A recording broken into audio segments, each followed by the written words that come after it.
In this video, we are going to see embryological evidences for evolution. So it shows that comparative study of embryonic development or embryonic developmental stages of various vertebrates given in the picture shows that all embryos show extreme similarities during initial stages. Look here, fish, salamander, tortoise, chicken, pig, cow, rabbit, as well as man, these embryos are given here. These are the embryos of all these organisms. You can see the similarities, or these embryos show extreme similarities. So that proves that, or that indicates that they all are from common ancestor, or this indicate the common origin of all these animals.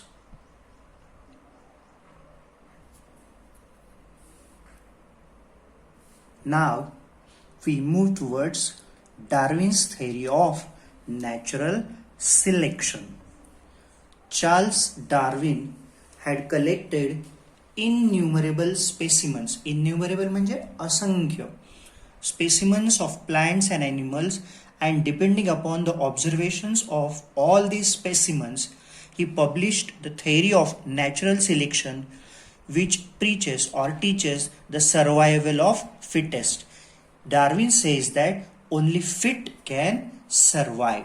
So for this purpose, Darwin has published a book titled Origin of Species. Species म्हणजे प्राण्यांचे प्रकार.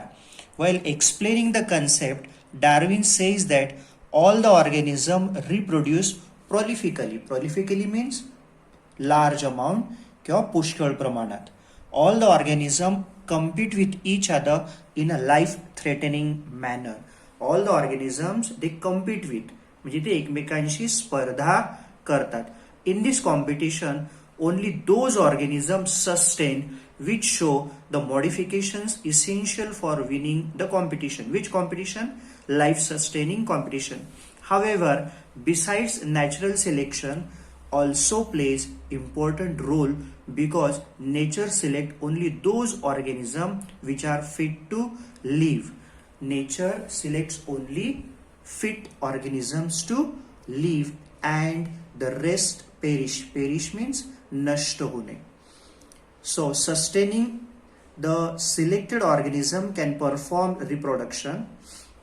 So those organisms which are fit, they perform reproduction and thereby give rise to new species with their own specific character, which these organisms have been shifted to next generation. Darwin's theory of natural selection was widely accepted. It was widely accepted for a longer duration. However, some objections were raised. Some objections were raised against the Darwin's theory. We'll see those objections here.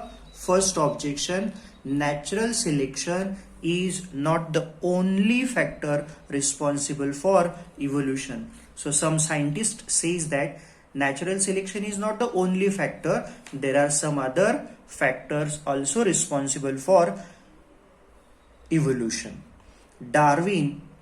Charles Darwin did not mention any explanation about useful and useless modification. So he did not explain anything about useful modification or useless modification, just like vestigial organs. There is no explanation. So in Darwin's theory, there is no explanation about slow changes. Slow changes and abrupt changes means sudden changes. But irrespective of all these objections, Darwin's theory or Darwin's work on evolution have been a milestone in heredity and evolution. Now we move towards Lamarck's schism, or the theory which was given by Jean-Baptiste Lamarck. So Jean-Baptiste Lamarck proposed the morphological changes. Morphological means external body changes occurring in living organism are responsible. So those morphological changes are responsible for evolution. So such thing Lamarck proposed. And the reason behind all these morphological changes is either laziness or activeness of the organism. He called, means Lamarck called this concept as principle of use or disuse of organ. Further, he said that, for example, the neck of giraffe has become too long due to browsing of leaves of tall plants. Browsing म्हणजे पानं खाण्यासाठी त्यांची नेक किंवा मान ही थोडीशी उंच झाली. You can see the neck of giraffe here in the diagram. So neck of giraffe has become too long due to browsing on leaves of tall plants by extending their neck for several generations. Similarly, some examples have also been given by Lamarck. Similarly, shoulders of the iron smith म्हणजे मराठीमध्ये आपण लोहार असं म्हणतो, have become very strong due to frequent hammering movement.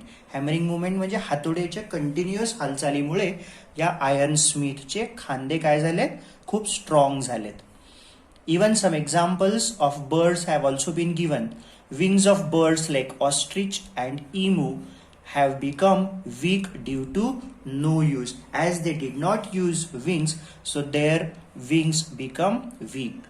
Legs of the birds like swan and duck म्हणजे राजहंस आणि बदक have become useful for swimming because they swim in water due to living in water.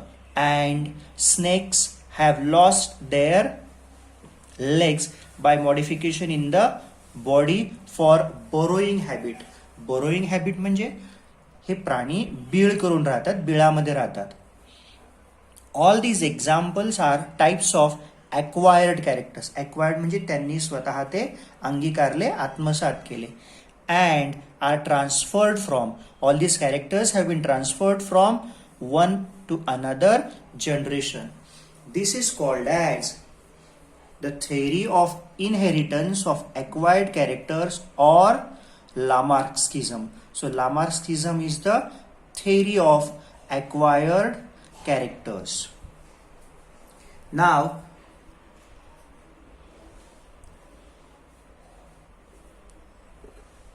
we shall move towards some more points given by Lamarck. Development of organs due to specific activities or their generation due to no use at all was widely accepted, but transfer of those characters from generation to generation was rejected afterwards because it had been verified many times that modifications brought in us are not transferred to next generation, and thereby Lamarck's theory was disproved, means it was not widely accepted. The living organism can transfer the characters which it has acquired to the next generation. This is called ancestry of acquired character, म्हणजे वंश परंपरागत चालत आलेले गुण.